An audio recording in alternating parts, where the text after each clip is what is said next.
بسم اللہ الرحمن الرحیم۔ السلام علیکم ورحمۃ اللہ وبرکاتہ۔ محترم ناظرین، نبا فاؤنڈیشن کی طرف سے بڑی خوشخبری کا اعلان کیا جا رہا ہے کہ خواہران کے مسلسل اصرار کی بنا پر لکھنؤ میں رہنے والی خواہران کے لیے حوضہ معصومہ قم کی آف لائن کلاسز بھی اسٹارٹ کی جا رہی ہیں۔ 4 نومبر لاسٹ ڈیٹ ہے رجسٹریشن کی، اور 6 نومبر کو انٹرویو ہوگا 10 بجے دن میں۔ 9 نومبر سے کلاسز۔ السلام علیکم ورحمۃ اللہ وبرکاتہ۔ اعوذ باللہ من الشیطان الرجیم، بسم اللہ الرحمن الرحیم۔ نحمدہ و نصلی علی رسولہ الکریم وآلہ الطیبین الطاہرین المعصومین۔ مشہور ہے کہ حکیم لقمان کے آقا نے حکم دیا کہ میرے لیے ایک بکرا ذبح کرو اور 2 پاکیزہ اور بہترین بوٹیاں منتخب کر کے میرے لیے لاؤ۔ لقمان حکیم نے حکم کی تعمیل کی اور بکرا ذبح کیا اور زبان و دل نکال کر اپنے آقا کی خدمت میں پیش کیا۔ پورے بکرے کے جسم میں سے کوئی عضو نہیں، صرف زبان اور دل، یہ 2 بوٹیاں نکال کر کے اپنے آقا کی خدمت میں پیش کیا۔ ایک موقع پر پھر مالک نے حکم دیا کہ بکرا ذبح کرو اور جو سب سے خراب، گھٹیا اور بدترین گوشت کا ٹکڑا ہو وہ نکال کر کے لاؤ۔ چنانچہ حکیم لقمان نے دوسری مرتبہ بھی بکرا ذبح کیا اور پھر وہی دل اور زبان نکال کر اپنے مالک کی خدمت میں پیش کر دیا۔ مالک نے حیرت سے دیکھ کر کہا، ارے لقمان، میں نے تم سے 2 پاکیزہ بوٹیاں لانے کو کہا تو تم نے زبان اور دل نکال کر حاضر کر دیا، جب میں نے پہلی مرتبہ کہا تھا کہ 2 اچھی بوٹیاں، 2 بہترین بوٹیاں، 2 پاکیزہ بوٹیاں، 2 سب سے بہتر بوٹیاں لے کر کے آؤ، تو تم نے دل اور زبان لا کر میرے سامنے پیش کر دیا۔ اور جب میں نے خراب اور بدترین اور گھٹیا بوٹیوں کے لیے کہا تو اس وقت بھی تم نے وہی دل اور زبان لا کر کے پیش کر دیا۔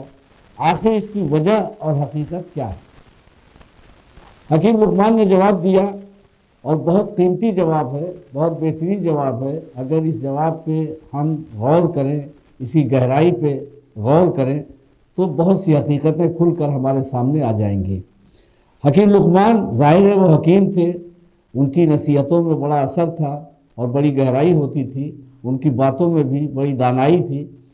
انہوں نے کہا کہ زبان اور دل اگر پاک ہوں تو اس سے زیادہ پاکیزہ، خوبصورت اور قیمتی کوئی چیز نہیں، اور جب یہ دونوں گندے اور ناپاک ہوں تو ان سے بدتر اور پست اور بدترین کوئی چیز نہیں ہے۔ یہ واقعہ تفسیر ابن کثیر جلد 3 صفحہ 443 پہ موجود ہے۔ یہ حقیقت ہے کہ زبان اور دل انسانی وجود کا حاصل اور ترجمان ہے۔ کسی شخص کا ایمان درست اور صحیح و سالم نہیں ہو سکتا جب تک اس کا دل اور زبان اور دل کا قبلہ درست نہ ہو۔ لیکن ان دونوں یعنی زبان اور دل میں مرکزیت دل کو حاصل ہے۔ اللہ نے بادشاہ بنایا ہے دل کو، دل حاکم ہے، پورے اعضائے بدن کا حاکم ہے دل۔ سب بدن کے حصے سو جاتے ہیں لیکن دل نہیں سوتا ہے، دل جاگتا رہتا ہے، دل ہمیشہ بیدار رہتا ہے۔ تو زبان اور دل دونوں کی بہت زیادہ اہمیت ہے، لیکن جب زبان اور دل میں ایک دوسرے کو ترجیح دینی ہوگی تو دل کو مرکزیت حاصل ہے، کیونکہ یہی تمام احساسات اور وجدان کا مرکز ہے۔ دل پاک ہوگا تو زبان سے بھی پاک جملے نکلیں گے، اچھے الفاظ زبان پہ جاری ہوں گے۔ پاک دل کا اثر انسان کے اعمال پہ ہوگا، عقائد پہ ہوگا، اور آخرت کی جزا بھی پاکیزگی دل اور پاکیزگی ایمان و عمل کے اعتبار سے ملے گی۔ سورۃ الشعراء آیت نمبر 88 اور آیت نمبر 89 میں ارشاد الہی ہے، یوم لا ینفع مال ولا بنون الا من اتى اللہ بقلب سلیم۔ جس دن مال اور اولاد کوئی کام نہ آئے گا، جس دن مال اور اولاد کوئی کام نہ آئے گا مگر وہ جو قلب سلیم کے ساتھ اللہ کی بارگاہ میں حاضر ہو۔ دیکھیے، یہاں پر اس دنیا میں یہ مال اور اولاد ہمارے لیے آزمائش کا سبب ہیں، ہمارے لیے امتحان کا ذریعہ ہیں، مال بھی اور اولاد بھی۔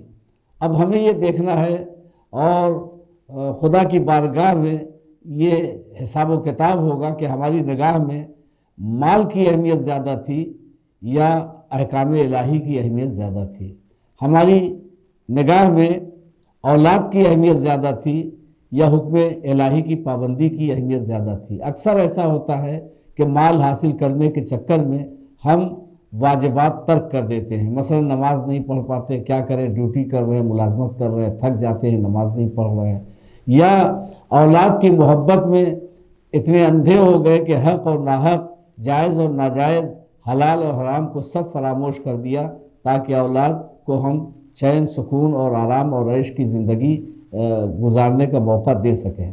لیکن یہ چیزیں آزمائش ہیں۔ اگر ہم نے حلال اور حرام کو فراموش کر دیا، اگر مال کو حکم خدا اور احکام الہی کے سامنے ہم نے ترجیح دی، اگر اولاد کو احکام الہی کے سامنے ہم نے ترجیح دی، تو ہم اس امتحان میں ناکام ہو گئے۔ لیکن اگر یہی مال ہم احکام الہی کے مطابق صرف کرتے ہیں تو یہی مال آخرت میں کام آئے گا، بے شک کام آئے گا۔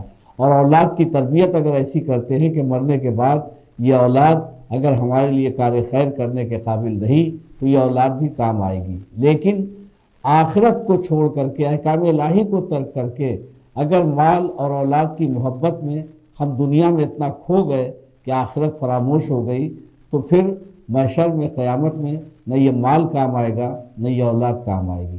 ہاں البتہ وہاں کیا چیز کام آئے گی؟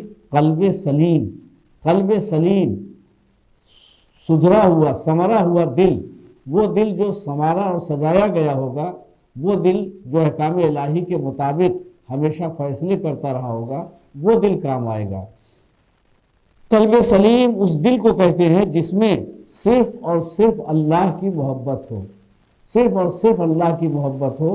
اللہ کے علاوہ اگر ہم کسی سے محبت کر رہے ہیں تو وہ بھی اللہ کے لیے ہو، اور اگر کسی سے عداوت کر رہے ہیں، دشمنی کر رہے ہیں، نفرت کر رہے ہیں، بیزاری کا اظہار کر رہے ہیں، تو وہ بھی خدا کے لیے ہونا چاہیے۔ تو اللہ، صرف اور صرف اللہ سے محبت کا تقاضا یہ ہے کہ ہماری ہر محبت خدا کے لیے ہو، ہر عداوت، ہر نفرت، ہر بیزاری خدا کے لیے ہو۔ خدا کی محبت غالب ہو اور کوئی دوسری محبت خدا کی محبت پہ غالب نہ آ سکے۔ جس انسان کے پاس قلب سلیم ہو، اس کا ہر عمل صرف اور صرف خدا کے لیے ہوتا ہے، نمائش کے لیے نہیں، دکھاوے کے لیے نہیں۔ کبھی کبھی ریاکاری ہمیں بہت بڑے نقصان سے قریب کر دیتی ہے۔ چنانچہ ایک عابد تھا جو برابر عبادت کیا کرتا تھا، مسجد میں تنہا ہوتا تھا تو جلدی جلدی نماز پڑھتا تھا، اور جب کوئی آ جاتا تھا تو بہت خضوع اور خشوع کے ساتھ بہت کوشش کرتا تھا کہ صحیح تلفظ، صحیح مخرج کے ساتھ نماز ادا کرے، تاکہ لوگ دیکھ کر کے یہ سمجھیں کہ میں بہت اچھا نمازی ہوں، میں بہت بہترین نماز پڑھتا ہوں اور بہت خضوع و خشوع کے ساتھ اللہ کی عبادت میں مصروف رہتا ہوں۔ ایک روز ایسے ہی نماز پڑھنے میں مصروف تھا کہ اچانک کسی کی آہٹ کا احساس ہوا، اور پھر اسی طریقے سے وہ خضوع و خشوع میں مصروف ہو گیا اور کافی دیر تک نماز پڑھتا رہا، کافی دیر تک عبادت کرتا رہا، تاکہ جو آیا ہے وہ میری عبادت کا گواہ بن جائے۔ جب اپنی عبادت سے فرصت پائی اس نے اور خالی ہوا، اور اب اس کے بعد جب پیچھے مڑ کے دیکھا تو دیکھا کہ مسجد کا دروازہ کھلا ہوا تھا، اور جسے آدمی کے پاؤں کی آہٹ سمجھا تھا وہ ایک کتا تھا، اور کتا آ کر کے بیٹھا تھا۔ بڑا افسوس ہوا اس کو کہ اتنی محنت اور عبادت ہم نے صرف ایک کتے کے لیے کی۔ تو مقصد یہ ہے کہ ہماری عبادت صرف اور صرف اللہ کے لیے ہونی چاہیے، دکھاوے کے لیے نہیں ہونی چاہیے۔ دکھاوے کے لیے جو ہم عمل کرتے ہیں تو پھر اللہ بھی کہتا ہے کہ جس کو دکھانے کے لیے تم نے عمل انجام دیا ہے، جا کر کے اب بھی اسی سے طلب کرو۔ تو ہمارا کوئی عمل، قلب سلیم کا مطلب یہ کہ ہمارا ہر عمل اللہ اور صرف اللہ کے لیے، قربۃ اللہ، ہر عمل ہونا چاہیے، کسی کو دکھانے کے لیے نہیں، ریاکاری کے لیے نہیں، اللہ کے لیے نہیں، نمائش کے لیے۔ اللہ دلوں کا حال جاننے والا ہے، دل میں بھی ہمارے خیال گزر گیا کہ کوئی ہماری تعریف کر دے، کوئی ہمیں بہت اچھا سمجھ لے، تو پروردگار عالم ہمارے دلوں کے حال سے بھی واقف ہے۔ جو دل گناہوں کے داغ سے پاک ہو اسے قلب سلیم کہا جاتا ہے۔ جو دل گناہوں سے پاک ہو اسے قلب سلیم کہا جاتا ہے۔ جب انسان گناہ کرتا ہے تو دل پر سیاہ داغ لگ جاتا ہے، اور اگر توبہ کر لی تو دل صاف ہو گیا۔ توبہ یہ اللہ کا بہت خاص اس کو کرم ہے تو اس نے ہمیں توبہ کا موقع دیا ہے، اور اگر ہم توبہ کر لیتے ہیں تو ہمارے گناہ معاف ہو جاتے ہیں۔ یہ رحیم ہے، وہ کریم ہے، اور کبھی بھی ہمیں یہ احساس نہیں ہونا چاہیے کہ ہم سے بہت بڑا گناہ ہو چکا ہے اور یہ گناہ معاف نہیں ہو سکتا۔ یہ فیصلہ کرنا ہمارا کام نہیں ہے، ہمارا کام ہے اللہ کو سب سے بڑا سمجھ کر کے اگر ہم متوجہ ہو گئے کہ ہم گناہ گار ہیں تو اپنے گناہوں سے فوراً توبہ کریں، اور اس طرح سے توبہ کریں کہ عہد کریں کہ آئندہ یہ غلطی یا یہ خطا، یہ گناہ ہم سے پھر نہیں ہوگا۔ اگر مسلسل گناہ کیا، بار بار گناہ کیا تو داغ لگتا جاتا ہے، یہاں تک کہ گناہ کرتے کرتے وہ حالت ہو جاتی ہے کہ دل بالکل سیاہ ہو جاتا ہے، دل بالکل کالا ہو جاتا ہے۔ دل کو سنوارنے اور گناہوں کے داغ سے بچانے کی مسلسل کوشش کرتے رہنا چاہیے، کیونکہ دل کے سنورنے سے انسان سنورتا ہے۔ یہ یاد رکھیے گا، دل کے سنورنے سے انسان سنورتا ہے، اور دل کے بگڑنے سے انسان بگڑتا ہے۔ دل اگر خراب ہو جائے تو انسان خراب ہو جاتا ہے، دل اگر سنور جائے تو انسان سنور ہو جاتا ہے، نکھر جاتا ہے، زندگی نکھر جاتی ہے۔ دل کے 4 دروازے ہیں، دل کے 4 دروازے ہیں، ان دروازوں سے انسان کے دل میں نور بھی آ سکتا ہے، اور ان دروازوں کے ذریعے انسان کے دل میں شر بھی آ سکتا ہے۔ یہ دروازے کون کون سے ہیں؟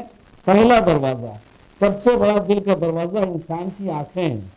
آنکھ اگر اچھی چیز دیکھے گی تو دل میں نور آئے گا، مثلا خانہ کعبہ پہ نظر کرنا، قرآن مجید کو دیکھنا، قرآن کی آیتوں کو دیکھنا، علماء اور صلحاء کے چہرے کو دیکھنا، ماں باپ کے چہرے کو دیکھنا، یہ اور اس طرح کی اور بھی چیزیں جنہیں دیکھنا عبادت ہے۔ اگر ہم انہیں دیکھتے ہیں تو اس کے دیکھنے سے دل میں نور پیدا ہوتا ہے، اور یہ دیکھنا عبادت ہے۔ اللہ کے حکم سے یہ دیکھ رہے ہیں اگر ہم، اور یہ نظر میں ہے کہ اللہ نے حکم دیا ان چیزوں کو دیکھنے کا، تو دیکھنا عبادت ہے۔ ایک مشہور حدیث ہے، النظر الی وجہ علی ابن ابی طالب عبادہ۔ ابھی جن چیزوں کو میں نے بیان کیا کہ قرآن مجید کو دیکھنا، نبی کریم صلی اللہ علیہ وسلم نے فرمایا کہ علی مع القرآن والقرآن مع علی، علی قرآن کے ساتھ ہے، قرآن علی کے ساتھ ہے۔ قرآن کو دیکھنا عبادت، علی قرآن کے ساتھ ہے، قرآن علی کے ساتھ ہے۔ علماء کو دیکھنا عبادت ہے، علی عالم امت ہیں۔ ماں باپ کے چہرے کو دیکھنا عبادت ہے، تو باپ کے چہرے کو دیکھنا عبادت ہے، تو امت کے باپ نبی اور علی ہیں۔ اس طریقے سے اور بھی جو چیزیں عبادت ہیں اگر آپ دیکھیں تو سب سے افضل، سب سے برتر بعد رسول مولا کائنات علی بن ابی طالب علیہ السلام کی ذات ہے، تو النظر الی وجہ علی بن ابی طالب عبادت، علی کے چہرے پر نظر کرنا عبادت ہے۔ یہ رسول اکرم صلی اللہ علیہ وسلم کی حدیث ہے۔ تو اگر ہم ان چیزوں کو دیکھیں جس میں رضائے الہی ہے، ان چیزوں کو دیکھیں جس میں حکم خدا ہے، ان چیزوں کو دیکھیں جنہیں دیکھنے کا ہمارے رسول نے اور ہمارے اماموں نے حکم دیا ہے، تو ان چیزوں کو دیکھنے سے دل میں ایک سرور بھی پیدا ہوتا ہے اور دل میں نور بھی آتا ہے۔ لیکن انہی آنکھوں کا اگر غلط استعمال کیا جائے تو دل میں تیرگی آتی ہے، اندھیرا ہوتا ہے، تاریکی آتی ہے، شر آتا ہے، فتنہ و فساد دل کے ذریعے پیدا ہوتا ہے۔ مثلا شریعت نے جن چیزوں کو دیکھنے سے منع کیا ہے ان کی طرف دیکھنے سے دل میں اندھیرا پیدا ہوتا ہے، دل میں شر پیدا ہوتا ہے۔ مثلا نامحرم کی طرف دیکھنا، نامحرم کی طرف دیکھنے کی سخت ممانعت کی گئی ہے۔ سورہ نور آیت نمبر 30 میں ارشاد الہی ہے، اے پیغمبر ایمان والوں سے کہہ دیجئے کہ وہ اپنی نگاہوں کو نیچا رکھیں۔ نگاہ کے گناہ بہت زیادہ ہیں، یہاں پہ اس کی تفصیل بیان کرنے کا موقع نہیں، لیکن اگر کوئی ایسا برا منظر ہے کہ جسے دیکھنے کے لیے شریعت نے منع کیا ہے اور ہم اپنی نگاہ نیچی رکھتے ہیں تو اسی میں عافیت ہے۔ جب ہم نگاہ نیچی رکھیں گے تو دیکھنے کی نوبت ہی نہیں آئے گی۔ تو ایک گویا سمیٹ دیا ہے پروردگار عالم نے ایک مختصر سی آیت میں کہ اپنی نگاہیں نیچی کرو۔ یہ جز ہے، اس آیت کا جز ہے، آیت نمبر 30 کا ایک جز ہے کہ اے پیغمبر ایمان والوں سے کہہ دیجئے کہ وہ اپنی نگاہوں کو نیچا رکھیں۔ تو یہ پہلا دروازہ تھا نگاہ کا۔ دوسرا دروازہ انسان کی زبان ہے۔ زبان کے فتنے بھی بہت زیادہ ہیں، زبان کا زخم بہت گہرا ہوتا ہے، اور تیر کا تلوار کا زخم تو مندمل ہو جاتا ہے، لیکن زبان کا جو زخم دل پہ لگتا ہے وہ آسانی سے منتقل نہیں ہوتا۔ جو کچھ انسان زبان سے بولتا ہے اس کا اثر دل پر ہوتا ہے۔ اگر زبان سے قرآن پڑھا جائے، ذکر خدا کیا جائے، ذکر رسول، ذکر آل رسول کیا جائے، احادیث معصومین بیان کی جائیں تو دل میں نور آتا ہے۔ اور اگر اسی زبان سے کسی کے ساتھ غلط باتیں کی جائیں، کسی کی غیبت ہو یا تہمت لگائی جائے یا جھوٹ بولا جائے تو دل میں ظلمت آتی ہے، دل میں اندھیرا آتا ہے، دل میں تیرگی آتی ہے، دل میں شر اور فساد کا جذبہ بیدار ہوتا ہے۔ زبان کے غلط استعمال سے دل میں اندھیرا آ جاتا ہے، لہٰذا ہمیں ہمیشہ سچ بولنا چاہیے۔ زبان پر وہی الفاظ جاری کریں جو خدا کو پسند ہے، وہی باتیں کریں جو اللہ کی رضا اور خوشنودی کا ذریعہ ہیں۔ ایسی باتوں سے پرہیز کریں جن سے اللہ نے منع کیا ہے۔ تیسرا دروازہ، پہلا دروازہ نگاہ، دوسرا دروازہ زبان، تیسرا دروازہ انسان کے کان ہے۔ ہمارا فریضہ ہے کہ ہم وہی باتیں سنیں جو خدا کو پسند ہیں۔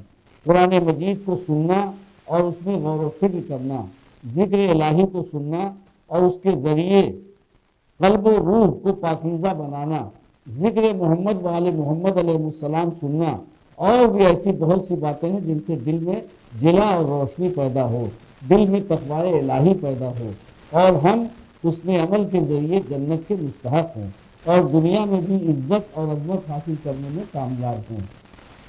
کان بھی اللہ کی عظیم ترین نعمتوں میں سے ایک اہم نعمت ہے، اس کا غلط استعمال نہ کریں، کان کا غلط استعمال نہ کریں، کسی کی غیبت نہ سنیں، کوئی تہمت لگا رہا ہو تو اس کو توجہ نہ دیں، کوئی غلط باتیں کر رہا ہو، گالیاں بک رہا ہو، گانا گا رہا ہو، موسیقی اگر کہیں ہو رہی ہو تو ان سب چیزوں سے ہم پرہیز کریں۔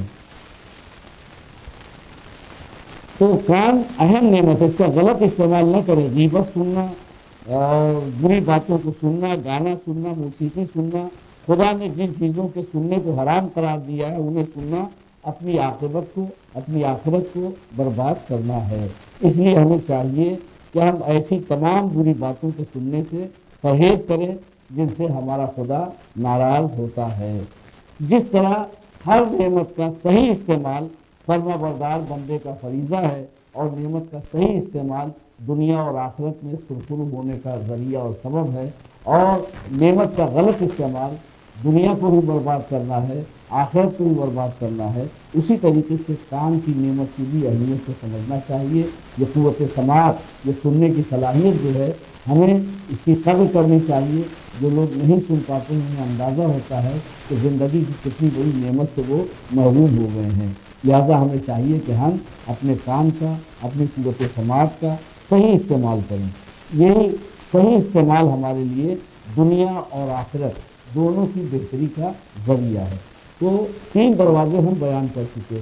نمبر 1 نگاہ، یہ پہلا دروازہ نگاہ ہے، دوسرا دروازہ زبان ہے، تیسرا دروازہ انسان کے کان ہے، چوتھا اور آخری دروازہ انسان کی سوچ ہے۔ انسان کی سوچ، انسان کا دماغ، انسان کے خیالات، یہ چوتھا دروازہ ہے۔ جو خیالات رہیں گے دل پر اس کا اثر ہوگا۔ ہم جو سوچتے ہیں، جو فکر کرتے ہیں، جو غور کرتے ہیں، ہمارے دماغ میں جو خیالات منڈلاتے ہیں ان کا اثر ہماری زندگی کو ہوتا ہے۔ اور یہاں پہ ایک بات اور ایک جملے میں بیان کر دیں اور وہ یاد رہے کہ خیالات پہ رزق کا اثر ہوتا ہے۔ جو کھاتے ہیں ہم، جو رزق ہم کھاتے ہیں، اس رزق کا ہمارے خیالات، ہمارے افکار، ہماری فکر، ہماری سوچ پہ اثر پڑتا ہے۔ لہذا اچھے خیال، اچھی فکر، اچھی سوچ کے لیے ضروری ہے کہ ہم رزق حلال استعمال کریں اور رزق حرام کے قریب نہ جائیں۔ رزق حرام کے فتنے بہت زیادہ ہیں، کبھی موقع ملا تو ایک الگ سبجیکٹ، ایک الگ عنوان کے اعتبار سے رزق حرام پہ انشاءاللہ گفتگو ہوگی۔ تو بہرحال جیسے خیالات رہیں گے دل پر ویسے ہی اثرات ہوں گے۔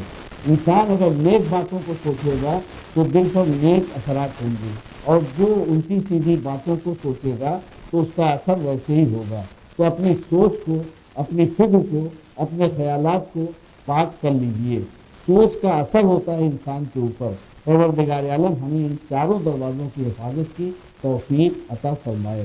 اس وقت دیکھیے جو سوشل میڈیا ہے، ٹی وی ہے، موبائل ہے، اور اس کے ذریعے سے جو اس کے خلافات ہیں، تو ان چیزوں نے چاروں دروازوں پہ حملہ کر رکھا ہے، چاروں دروازوں کو خطرے کی آماجگاہ بنا دیا ہے۔ وہ چاروں دروازے جن کی ہمیں حفاظت کرنی چاہیے تھی پہلے ٹوٹ گئے ہیں، اور وہ چاروں دروازے خطرے کی زد پہ آئے ہیں۔ موبائل لڑکے لے کر کے دیر تک دیکھتے رہتے ہیں، کیا دیکھتے ہیں، کس چیز میں اپنا وقت صرف کر رہے ہیں، اور اس کی وجہ سے بہت دیر تک اس کا اثر اس کے دماغ پر، اس کی سوچ پر، اس کے فکر پر، اس کے خیال پہ ہوتا ہے، اور نتیجہ یہ ہے کہ پھر ویسے ہی عمل کا مظاہرہ اور برائیوں کی طرف اس کی توجہ ہوتی ہے۔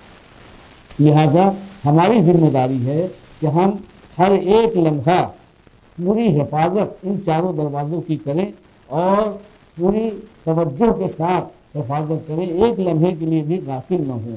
اگر ان چاروں دروازوں پر اپنے مضبوط اور ارادوں کا پہرا نہ رکھا تو پھر یہ چاروں دروازے اگر مخدوش ہو گئے، خطرناک ہو گئے، خطرے کی زد میں آ گئے تو ہمیں اپنا ایمان بچانا، اپنی آخرت کی حفاظت کرنا ہمارے لیے بہت مشکل ہو جائے گا۔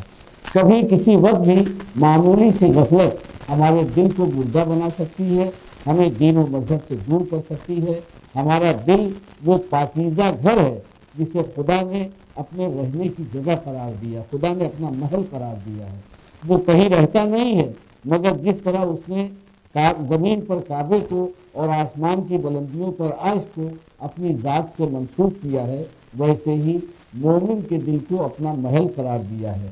مومن کا مستقل گھر جنت ہے، اور مومن اپنے پاک عقیدے اور بہترین عمل کی بنیاد پر جنت حاصل کرے گا اور ہمیشہ ہمیشہ جنت میں رہے گا۔ اللہ نے جو ہمارے مستقل رہنے کی جگہ جنت بنائی، اس کا لطف و کرم دیکھیے کہ اس جنت کو بہت پہلے پروردگار عالم نے شیطان سے خالی کر دیا۔ جنت میں اب نہ شیطان جائے گا، نہ شیطان کے راستے پر چلنے والے جنت میں صرف نہ شیطان کے راستے پر چلنے والے جائیں گے، صرف وہی جنت میں جائیں گے جو مومن ہوں گے، اللہ کے اطاعت گزار اور فرما بردار ہوں گے۔ اللہ نے ہماری مستقل قیام گاہ جنت کو شیطان سے خالی کر دیا۔ اب ہماری بھی ذمہ داری ہے کہ ہم اپنے دل کو شیطان سے خالی کر دیں۔ مومن کے دل کو اللہ نے اپنا محل کہا ہے، ایک ہی دل میں رحمان اور شیطان دونوں نہیں رہ سکتے۔ تمام انبیاء دلوں کو پاک کرنے آئے تھے۔ آخر نبی کے فرائض بعثت میں تلاوت قرآن اور تعلیم قرآن و حکمت کے ساتھ ساتھ دلوں کو پاک کرنے کا فریضہ بھی شامل تھا۔ لہٰذا ہماری ذمہ داری ہے کہ ہم حالات اور وقت کے گرد و غبار سے اپنے دل کے آئینے کو بچا کر رکھیں اور اس دل کی حفاظت کریں تاکہ یہ دل ہماری آخرت میں ہماری کامیابی کا ذریعہ بنے۔ اگر ہم غافل ہو گئے تو آخرت کا نقصان ہوگا۔ دل کی حفاظت کیجیے، دل کی بات کیجیے، دل کی بات کو سوچیے اور دل کی بات سے غافل نہ رہیے۔ خدا حافظ، فی امان اللہ۔